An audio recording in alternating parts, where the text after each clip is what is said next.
Right now, a clear but cool Saturday ahead as farmers market vendors head inside the newly renovated Garver feed mill for the first market of the new year. And overnight, Iranian leaders are mourning the death of the country's top general as they make new threats against the U.S., the impact that could have on America's security and the price you could pay at the pump.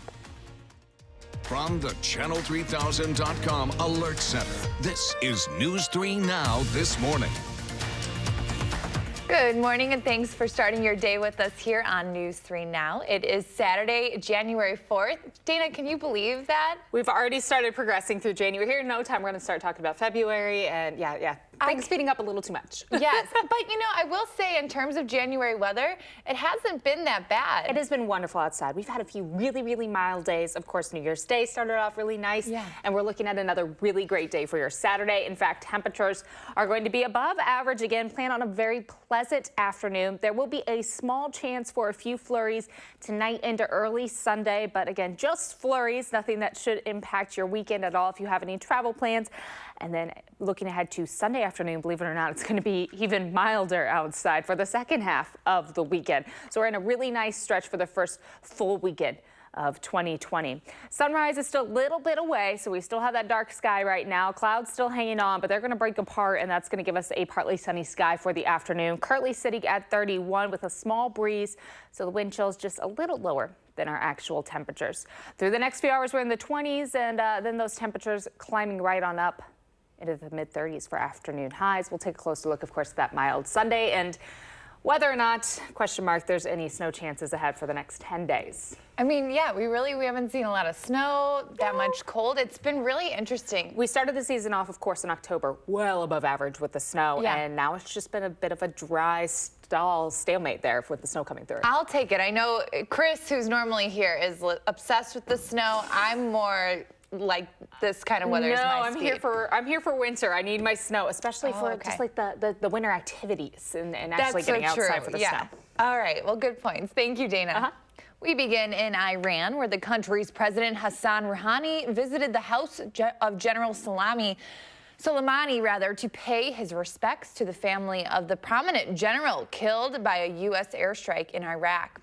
Rouhani spoke to Soleimani's wife earlier today, calling the strike a big mistake, which he said would be revealed not only today, but in the years to come. He called killing Soleimani the biggest crime in the history of U.S. crimes. Following Soleimani's assassination, major U.S. cities, including New York City, are taking immediate steps to protect key locations, although there are no credible threats. The NYPD commissioner said this morning that, quote, developments abroad are forcing the department to ensure the safety of New Yorkers. Iran is reportedly vowing forceful revenge in response to the killing. And a number of lawmakers are reacting to the President Trump-ordered airstrike and his decision to bypass Congress with the airstrike. U.S. Senator Ron Johnson said in a statement that Iran is the world's largest state sponsor of terrorism and that it's time the country de-escalates and ends its terroristic acts. And in a statement, U.S. Senator Tammy Baldwin acknowledged the General Soleimani was responsible for the deaths of hundreds of Americans, saying it's good he's gone. But she wants the president to explain to Congress and the American people his plans to de-escalate tensions in the Middle East. Meanwhile, there is concern that gas prices could spike as a result of rising tensions with the Middle East. AAA says there hasn't been an immediate impact on gas prices, but experts are closely watching to see what changes could happen.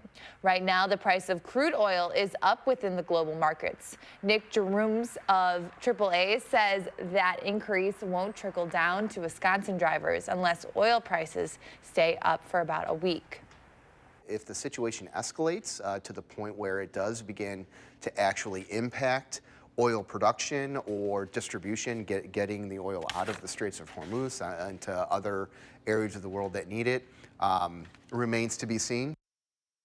About a fifth of the world's oil goes through the Strait of Hormuz, even though not much of that ends up in America. Jarmuth says any issues with distribution in the Middle East will have an impact here. Himself inside a Rockford bank for hours with a hostage was taken into custody overnight. Shortly before 9 p.m., a woman who is believed to be the hostage emerged from the bank, followed closely by the suspect. Officers got her away from that suspect, then took him into custody. Police said crisis negotiators were able to convince the man to leave the bank voluntarily. Police say the woman hostage was a bank employee, and they don't believe she was injured. Police have not identified the suspect or announced specific charges against him, but said there were other warrants for him out in Winnebago County. The situation started at around 2:30 p.m. when police said an armed man attempted to rob the Heritage Credit Union at State in Mulford. Several roads in downtown Rockford were closed for 7 hours during that standoff. More local news now. Car owners will want to listen up to this. Madison police have a new warning out about parts being stolen, especially if you drive a Toyota Prius. There's a nationwide trend to get valuable metals from a part in that vehicle called the catalytic converter. The price of metals found inside that part has recently skyrocketed, resulting in an increase in thefts. And if getting fit is in one of your 2020 resolutions, now is the best time to save on a gym membership. During the month of January, health clubs are offering promotions and deals to win over the New Year's resolution crowd. If you're committed to getting into shape in 2020, experts say you don't have to overspend, just choose wisely. Consumer Reports has these tips to help you pay less. Number one, sign up for a trial run. Most clubs offer free trial passes. So take some classes, try out the equipment, locker room, and see if you like the community. Number two, research prices and search for deals online. Discount websites usually have major deals on fitness classes, trainers, and local gyms. Number three, negotiate a deal. Consumer Reports suggest you go straight to the gym's manager instead of a salesperson. They may be more likely to work out a better membership price. And if you need fresh fruits and veggies, cheese bread, and your local farmer fix, the Dane County Farmers Market is kicking off its late winter market this morning at the newly renovated Garver Feed Mill. It used to be held at the Madison Senior Center. Anyone coming out is asked to bring cash and their own tote bags. The market runs from 8 until noon. Badger fans are starting the weekend on a positive note after the men's basketball team nabbed its first AP top 5 road win in 4 years. Ohio State entered the game ranked 5th in the country, but with less than 2 minutes to go in the game, the Badgers took the lead and never looked back. The Badgers upset the Buckeyes 61-57. Nate Reavers led the team with 17 points and 9 rebounds. Next up, Wisconsin will face the Illini Wednesday night at the Kohl Center. The other big sports story of the morning, Jonathan Taylor has officially declared for the NFL draft. He made the announcement on social media. And it's hard to pinpoint just one of Taylor's accolades in his 3 seasons at Wisconsin, but he set FBS records for rushing yards in all 3 years, and he's the only player in Wisconsin history to be named in a unanimous first-team All-American twice. In his post, Taylor thanked his coaches and teammates. I would cherish the brotherhood and the friendships and the bonds that we've created through these 3 years. To the fans, thank you for making Camp Randall electric every single Saturday. To my family, thank you for the continuous support through everything. I may be leaving Madison, but at heart, I'll always be a Badger. Thank you, and on Wisconsin. Congratulations to him. We will have to wait until April to find out exactly where he ends up. But this weekend, you are taking a live look over the Capitol. Dana is tracking your weather just ahead.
For a clear, easy to understand forecast, watch First Alert Weather.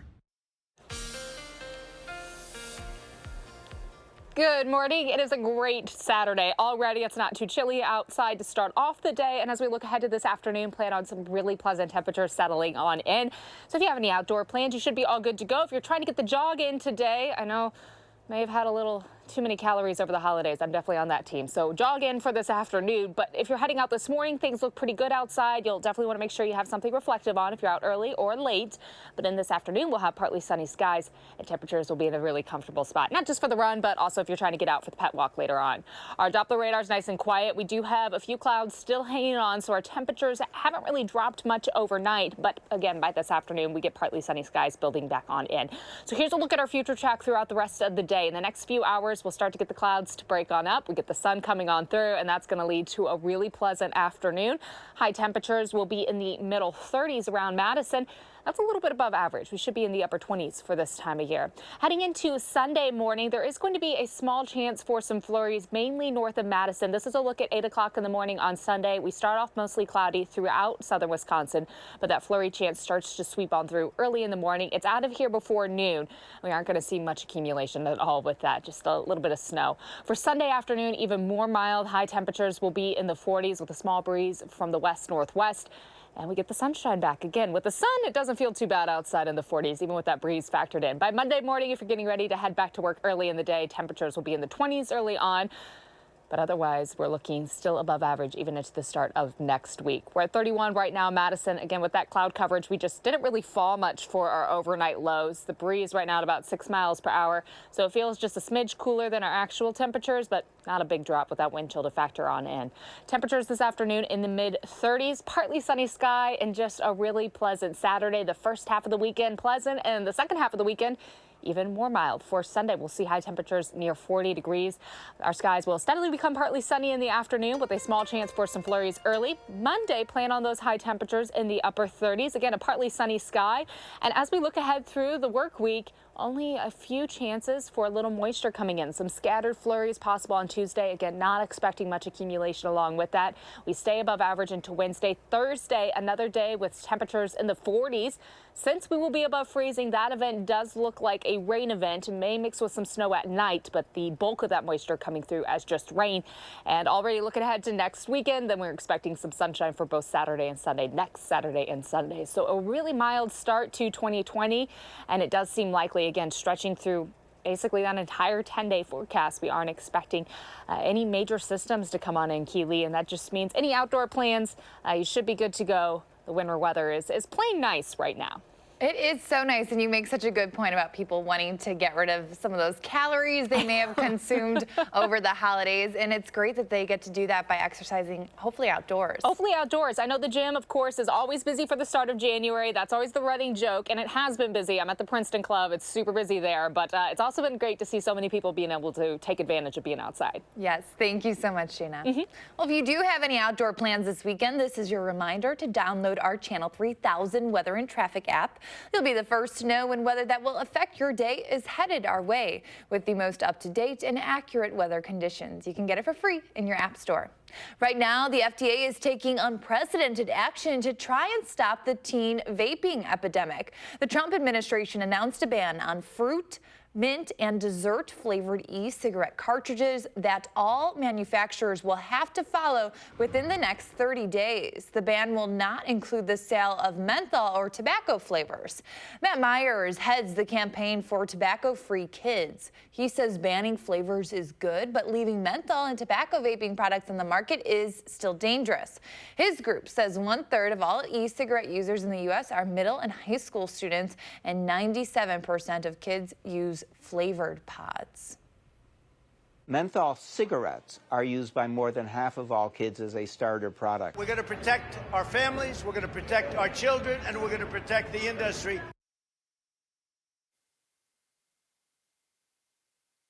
2,500 cases of people and say that they've been hospitalized by using e-cigarettes or vaping-associated lung injuries and 55 deaths. The CDC says the chemical vitamin E acetate found in some vaping products is closely associated with the deaths and illnesses.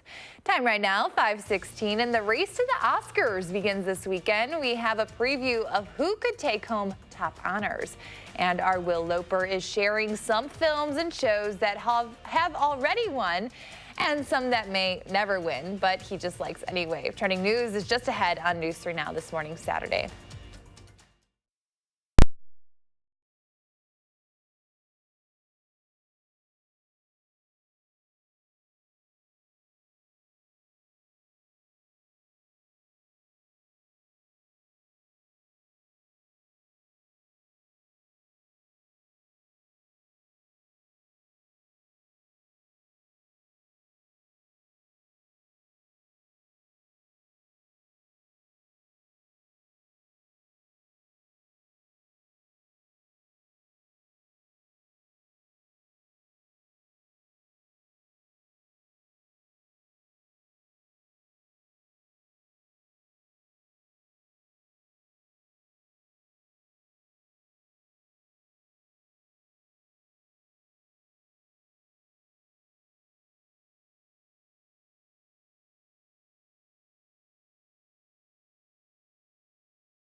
Welcome back. Let's take a look at what is trending this morning. The number of films directed by women have reached a record high in 2019. A new USC study found that more than 10% of the last year's highest grossing films were directed by women, like Greta Gerwig's Little Women. Other box office hits directed by women include Hustlers and The Farewell. 2 of the top 10 most successful movies, Frozen 2 and Captain Marvel, were co-directed by women. And that's a big jump from 2018, when just 4.5% of the top films were overseen by women. And you know them as Hansel and Gretel, but now it's Gretel and Hansel. This time, 16-year-old Gretel leads her 8-year-old brother into the dark woods in search of food and work, but the two quickly discover they are not alone. Just like in the fairy tale classic, there's a witch and some magic, although this film gets pretty dark too. Gretel and Hansel hits theaters January 31st. And a new series on Netflix called Messiah features a man in modern-day Middle East claiming to be a prophet of God. The 10-part Netflix series poses the question, what if Jesus returned to earth today? It mixes together Judaism, Islam, and Christianity, and it's already creating a lot of buzz. All episodes are streaming right now. And it's a big weekend for movie lovers with the Golden Globes airing tomorrow. But first, you can check out a few picks from our very own Will Loper. Here's this weekend's 3 things to watch.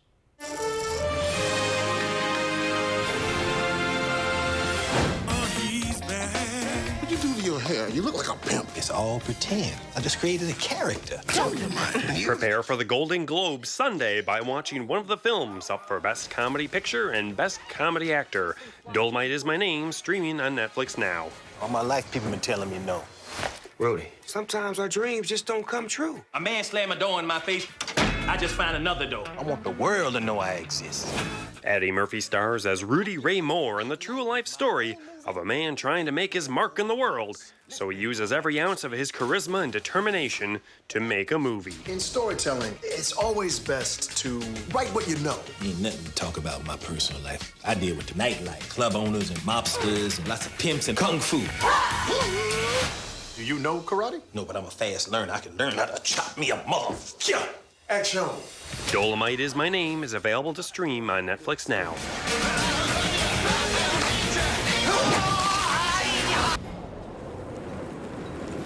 So it begins. Newly streaming on Amazon Prime is the film The Aeronauts. We're about to get wet. Is this balloon not the strongest it's ever been? Even so, it can't fight the weather. Oh, God! Based very loosely on a true story, the film follows a scientist and a pilot, played by Eddie Redmayne and Felicity Jones, as they attempt to reach new heights in a hot air balloon in 1862. The gas release valve is frozen. Stay alive. Stay alive.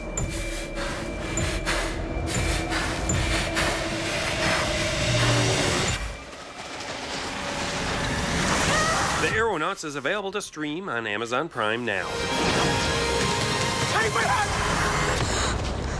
My name is Flint Lockwood, and I've always wanted to invent something awesome. Finally, today is National Spaghetti Day, so celebrate with Cloudy with a Chance of Meatballs. But when my little town fell on hard times, all anyone could afford to eat were sardines.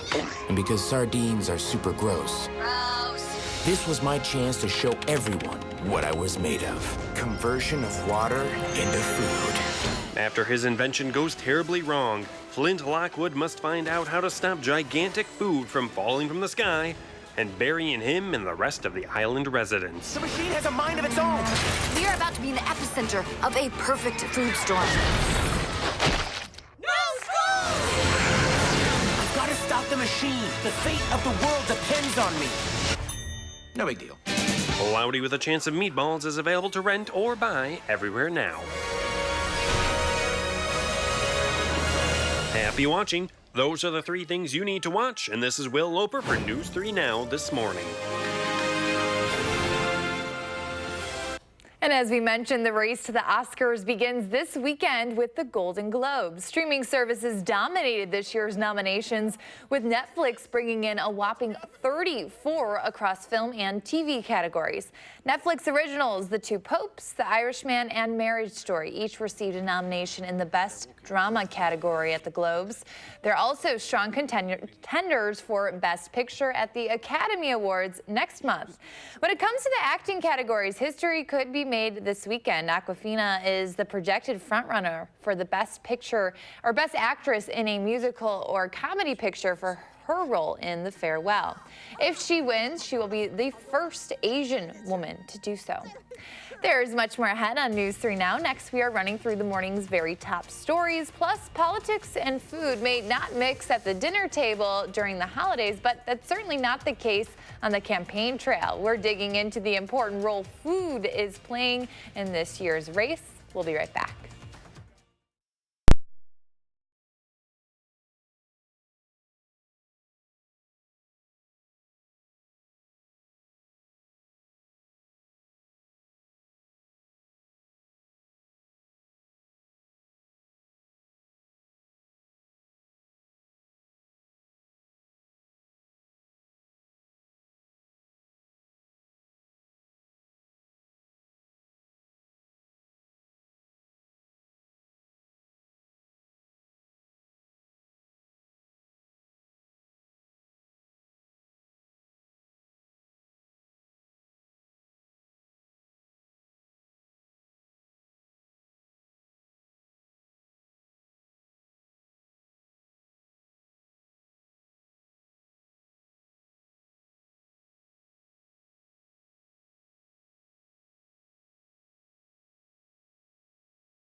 There is a month full of fun, free activities ahead for families at the Overture Center. We have a preview of January's Kids in the Rotunda shows, which start today. From the Channel3000.com Alert Center, this is News 3 Now this morning. We will get a check of your first alert forecast with Dana in just a second. But first, here are 3 things to know as you start your day. Iran's President Hassan Rouhani is starting his weekend with a visit to the house of General Soleimani to pay respects to the family of the prominent general killed by a U.S. airstrike in Iraq. Rouhani spoke to Soleimani's wife earlier today, calling the strike, quote, a big mistake, which she said would be revealed not only today, but in the years to come. Following Soleimani's assassination, major U.S. cities, including New York City, are taking immediate steps to protect key locations, although there are no credible threats. The NYPD commissioner said this morning that, quote, developments abroad are forcing the department to ensure the safety of New Yorkers. Iran is reportedly vowing forceful revenge in response to that killing. Meanwhile, there is concern that gas prices could spike as a result of tensions within the Middle East. AAA says there hasn't been a huge impact on gas prices, but experts are closely watching to see what changes could happen. Right now, the price of crude oil is up within the global economy, and AAA says that increase won't trickle down to Wisconsin drivers unless oil prices stay up for about a week. And finally, Badger fans are starting the weekend on a positive note after the men's basketball team nabbed its first top AP5 road win in 4 years. Ohio State entered the game ranked 5th in the country, but with less than 2 minutes to go in the game, the Badgers took the lead and never looked back. The Badgers upset the Buckeyes 61-57. Nate Reuvers led the team with 17 points and 9 rebounds. Next up, Wisconsin will face the Illini Wednesday night at the Kohl Center. And now here's meteorologist Dana Fulton with a look at your Saturday forecast, and looking pretty mild out there. Things look really great for us today. It's really going to be pleasant outside this afternoon. Right now, of course, still a little dark outside. We're right around the corner from sunrise. We're holding on to some clouds also, so temperatures didn't drop much overnight. Your morning temps are going to stay in the lower 30s. We're not expecting those to fall anymore.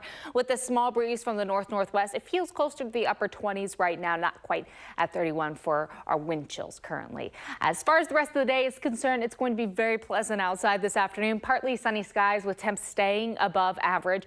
Overnight into Sunday, there'll be a small chance for a flurry or two, mainly north of Madison, and that's really not going to lead to much accumulation, just possibly a few flurries early on for Sunday. And for Sunday afternoon, it's actually going to be a little milder outside. So we'll stay in the low 30s for just a little longer.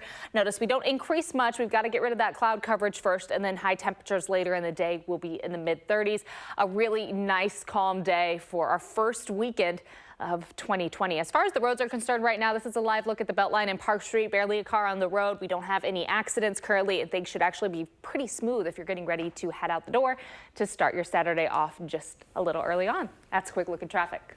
Thank you, Dana. Anyone looking to get rid of their Christmas tree has one more chance to have it picked up by Madison street crews. The first round of curbside pickup was Thursday, but there is one more opportunity on January 21st.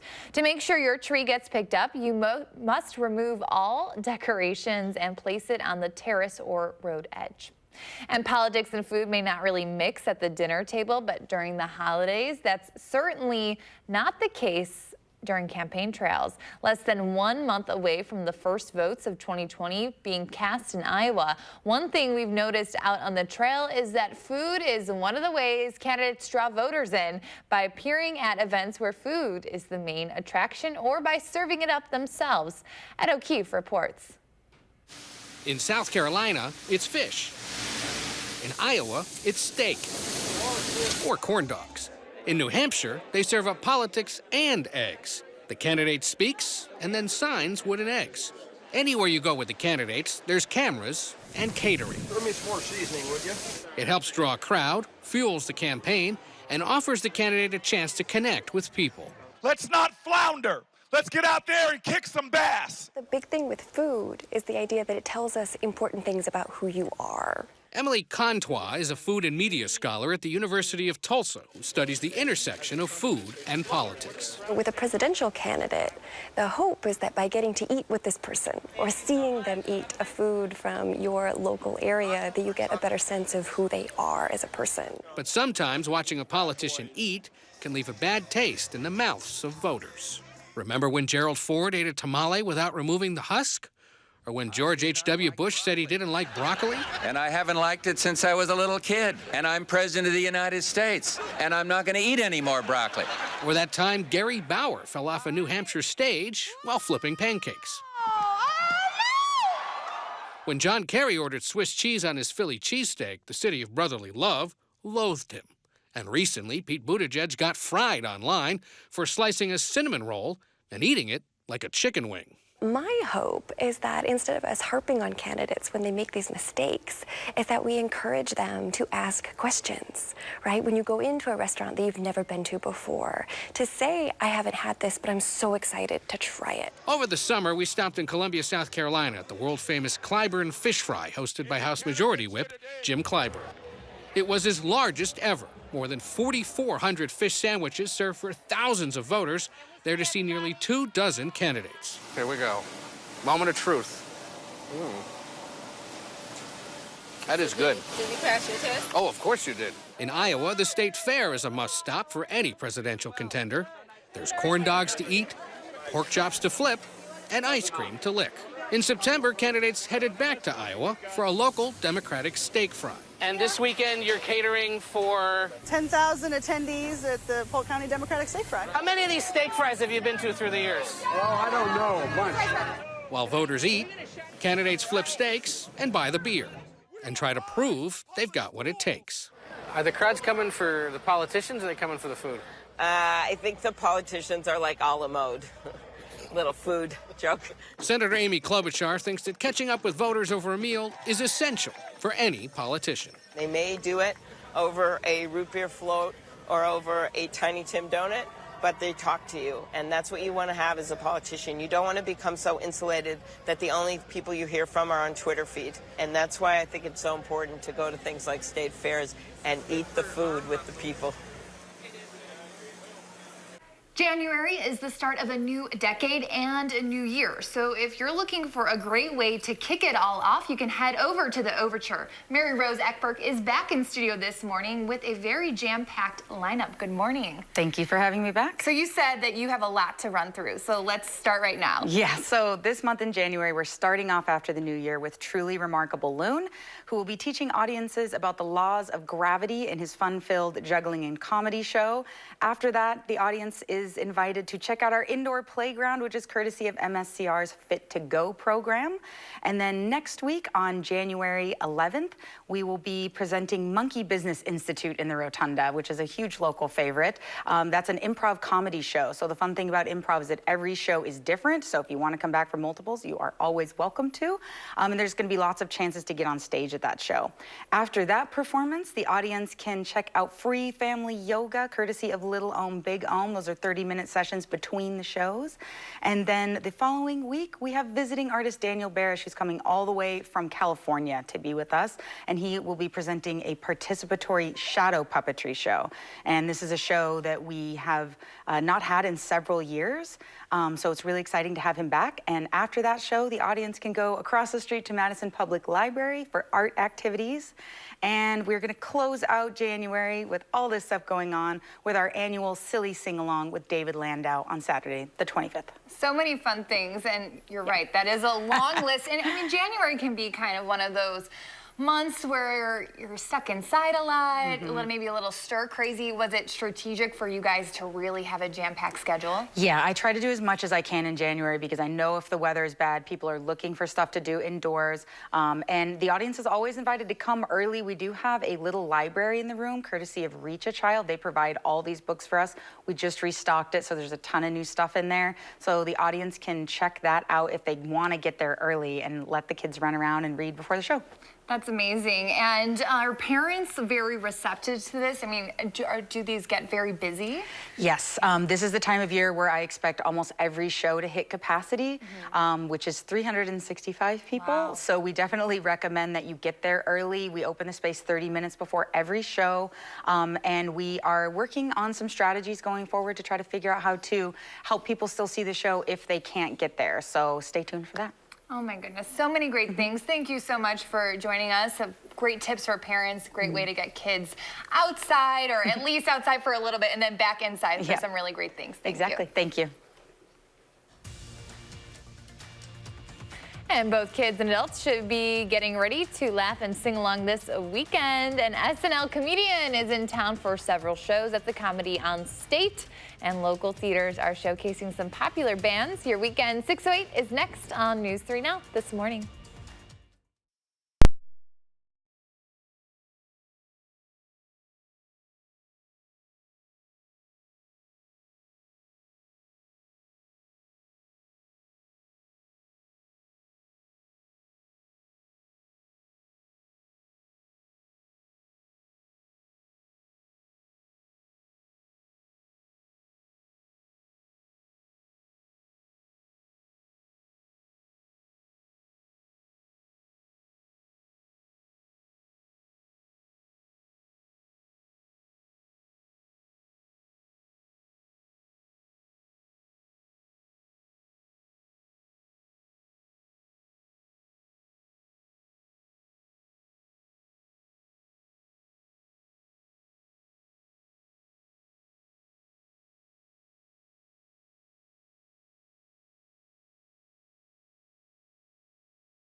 For a forecast that keeps your family safe, watch First Alert Weather.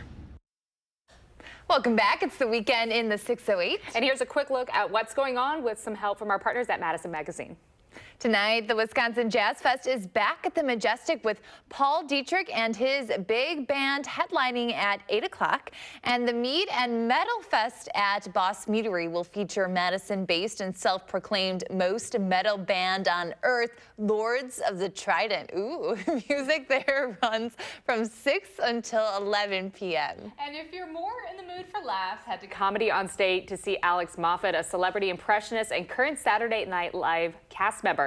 Moffat's been on SNL since 2016 and is best known for his celebrity impressions from Eric Trump to Adam Schiff to Kit Harington and William Dafoe. Shows tonight are at 8 and 10:30. You're a big comedy fan. Yes, actually, the husband went to go see the show last night. He said it was pretty good. Oh, okay. I love that. And you can head over to the Overture Center this weekend, too, to catch a long-time local juggler, comedian, and family fun maker, Truly Remarkable Loon in action. Besides promising to spin plates and unleash spinning monkeys, Mr. Loom will pay tribute to Sir Isaac Newton and the laws of motion. All three performances are free on the Overture's Rotunda stage. Catch them at 9:30, 11, and 1 today. And of course, for all of the best in the Madison area, pick up a copy of this month's Madison magazine. Lots of fun things going on. Lots of fun things. Including the farmers market. It is back for the first time in 2020 at a brand new location, the Garver Feed Mill. And that means the square is bare. I'll take a look at your first look forecast right after the break on News 3 Now this morning, Saturday. And before we let you go, let's take a look at who is turning 3 today. Happy birthday to Everett and all the other kiddos. We'll be right back.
Good morning. It's going to be a really great Saturday to get outside if you can. This morning it's still dark out, so if you're heading out for the jog or to take the pet out for the walk, if your dog needs a little strut around, make sure you're wearing something reflective or some sort of light. This afternoon, partly sunny, really pleasant to be outside. And even this evening, temperatures are going to stay above average, so you're good to go with the weather. Mother Nature's really playing along for today for your Saturday plans. Right now, our Doppler radar is nice and quiet. We do have a few clouds still hanging out, but nothing coming down, as you can see, throughout southern Wisconsin. Now, we're going to stay mostly mostly cloudy for the next few hours, but once this cloud coverage starts to break on up, our temperatures will climb a little more, and we'll get a partly sunny sky for this afternoon. So we're still mostly cloudy, a bit of a breeze coming from the northwest currently.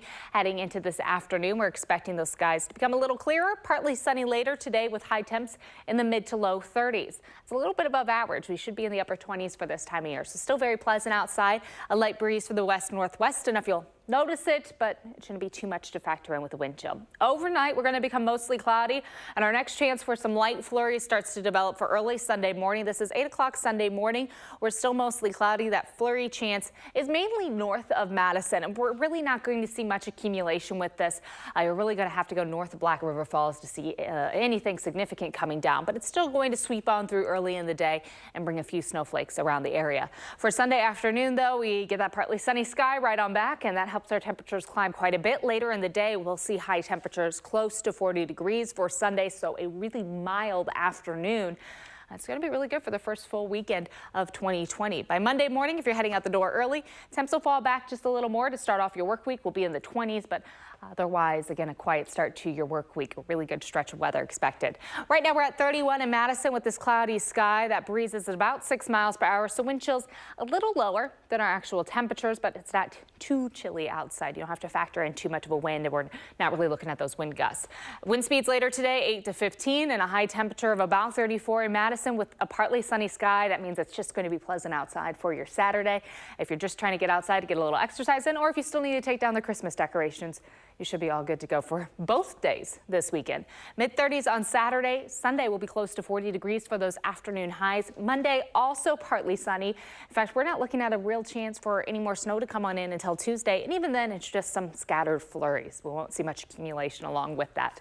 Wednesday right now seems to be our dry day, and then for Thursday, another system will be bringing a rain chance through. Since temperatures will be in the low 40s, it does just look like a rain event right now, but at night, as we drop into the upper 20s, that rain will mix with a little bit of snow before coming to an end. And next week, it also looks pretty quiet outside. Already looking ahead to next Saturday and Sunday. We'll see the sunshine coming back through for next weekend. And you make a really good point that, you know, you can exercise outside, you can take down the Christmas decorations, which is usually like sad and brutal because of the cold weather. So we take them down. The New Year's Day is always the tradition, so that was nice. But you're right, it's a little sad. It is always. The lights are gone. Yeah. Well, at least they'll have some pleasant weather. Yes. Thank you so much, Dana. And we've been asking you to share your morning with us and check out this gorgeous photo sent in by Mel Thompson. This is actually a sunset in Kansas. Thank you so much for sharing, Mel. What does your morning look like, or your evening? You can take a picture and post it on Channel 3000's Facebook page or on Twitter using the hashtag MyNews3Morning. We will share our favorites right here on the show. And a reminder to stick with News 3 all day long. And then tomorrow morning, we're talking New Year's resolutions with a local dietitian. Her top tips to help you beat the odds and stick to your health and weight loss goals in 2020. But first, meet the 11-year-old Minnesota boy who now can see clearly, and he is sharing his vision with the world. Now he's giving back and paying it forward. We'll be back in a moment.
11-year-old Minnesota boy got glasses to correct his color blindness. He decided to share his vision with the world. He and his family launched a campaign to raise money to buy special eyewear for others. Michelle Miller reports. Go ahead, put them on.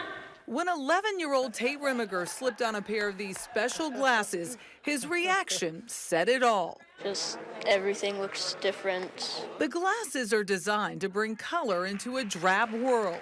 They allow the colorblind to see the vivid hues they've been missing. I just like to see what everybody else sees. Tate can do that now thanks in part to 7th grader Jonathan Jones and his mom Carol. They're all yours. Back in November, Jonathan got the chance to try out these glasses as part of his science class.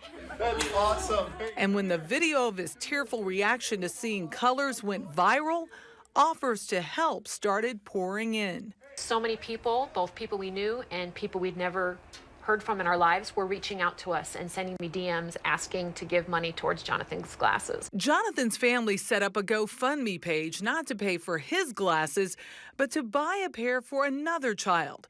They asked for $350. Before we went to bed that night, we were at $1,000, and we're currently at 32. That's right. Jonathan and his family raised nearly 100 times more than they had asked, over $32,000. And when the company that makes the glasses in Chroma heard about it, they committed to match the donation, which could provide at least 130 pairs more. I wear these glasses 24/7 because, color's amazing. So on a cold morning just before Christmas in Cottonwood, Minnesota, a small group of kids gathered in the gym at the Lakeview School to get their glasses, enabling them to see color for the first time. Amazing, and it's also really a big experience for me to see the actual colors to things. Watching other people discover color for the first time. Is this what you see? Yeah. Is an emotional experience of its own. The Jones family plans to keep their donations in-state, but eventually want to help colorblind kids around the country. Michelle Miller, CBS News, New York. You were saying that's so emotional. Yes, there's just so many things, the little things you take advantage of that you just love to see colors and how pretty. And you probably hear people say, oh, it's a beautiful sunset, and not to be able to maybe experience it. Yeah, and they've been missing out for some of those people for their entire lives. It's wild. So we are looking at a beautiful day today. Hopefully you're able to get outside and enjoy it. Partly sunny skies for your Saturday. We're expecting high temperatures in the mid-30s. And tomorrow, even mild there with temperatures closer to 40 degrees for Sunday afternoon. I love that. I'm so excited. Thank you for watching. You can hang out with Dana and I at 8.